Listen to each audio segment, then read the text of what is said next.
Est-ce que un arrêté qui obligerait le port du masque fait partie de vos projets? Alors ça, le port du masque, ça fait partie des réflexions que nous avons sur comment mettre à disposition des masques à l'ensemble des Annéciens. J'ai annoncé hier 130 000 habitants, 130 000 masques. J'ai envie de l'élargir comme président de l'agglomération à tout le bassin de vie. C'est 210 000 habitants. En gros, mettons-nous en capacité d'avoir 250 000 masques. Globalement, mais progressivement, pour accompagner le déconfinement. Aujourd'hui, le gouvernement, il est clair, j'ai eu un échange direct hier avec le ministre de la Santé. Le gouvernement dit, nous ne obligeons pas le port du masque partout parce que les gens sont encore confinés. Et la réaction du Français, et je pense que les Annéciens c'est pareil, si on dit bah, vous pouvez mettre un masque, on a l'impression que si on a un masque, on a un droit de sortie un peu plus loin que le kilomètre pour aller faire ses courses. Et puis que quand on rencontre quelqu'un, le fait d'avoir un masque, on peut s'approcher à moins d'1,50 m et que les phénomènes de gestes barrières pourraient être amoindris. Voilà. Donc c'est pour ça qu'aujourd'hui, il y a un message d'obligation de port du masque. Pour autant, moi je souhaite que la ville soit prête pour la sortie du déconfinement, où on n'en sortira pas sans mesure particulière.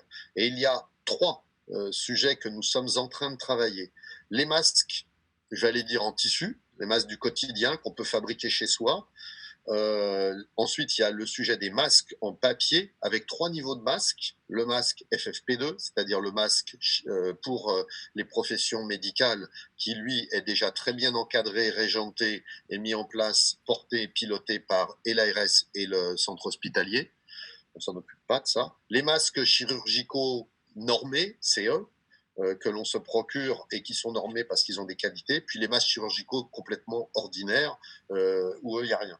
Et donc, ces différents masques-là, on est en train d'en gérer et d'essayer d'en structurer les approvisionnements, chacun ayant les bonnes idées, de façon à devenir plus cohérent. L'ARS, la région Rhône-Alpes-Auvergne, le département de la Haute-Savoie ont fait des grandes commandes et elles arrivent maintenant, les collectivités sont pourvues.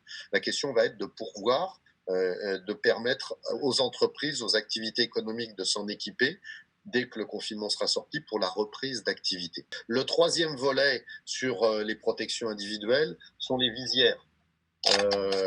Les visières toutes simples, là j'en ai bricolé une moi, vous voyez, une comme ça, pour se protéger. Et il y a des activités professionnelles, on en a nous à la mairie, par exemple quand vous travaillez en extérieur toute la journée avec des gants et tout, pour ramasser, on parlait des poubelles ou des corbeilles, porter ce masque-là, le soir le désinfecter, le lendemain le réutiliser, eh bien c'est une mesure de pratique courante qui va rentrer dans les normes et on voit avec des fournisseurs pour le faire. Voilà.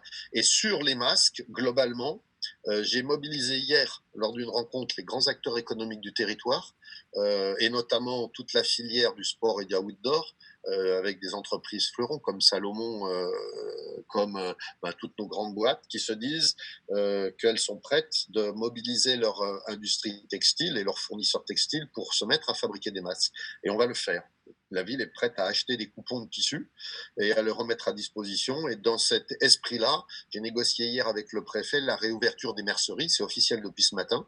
Les merceries peuvent ouvrir. Vous pouvez passer les messages. Allez acheter du fil, des aiguilles, un petit élastique qui va bien et faites-vous votre masque. On va mettre sur le site de la ville le patron, le modèle qui va bien. Et puis il y a également sur le site du gouvernement les entreprises agréées pour pouvoir diffuser des bons tissus. On a nos MJC. Regardez l'ensemble des MJC d'Annecy avec tous les bénévoles. Il y a 2500 bénévoles qui ont levé le doigt en disant nous, on est prêts à en faire. Donnez-nous du tissu, on est prêt à en faire. Mais ça, fois quelques masques chacun, même s'ils ne travaillent pas vite, peu importe, avec des associations qui déjà en fabriquent, avec le lycée Sommeiller, sa division couture qui est prête à mettre son matériel, avec tous les professionnels. Dans la semaine prochaine, je m'engage à ce que vendredi prochain, on ait un plan masque qui se mette en place pour accompagner le futur déconfinement, mais je crois qu'on a encore quelques semaines à attendre.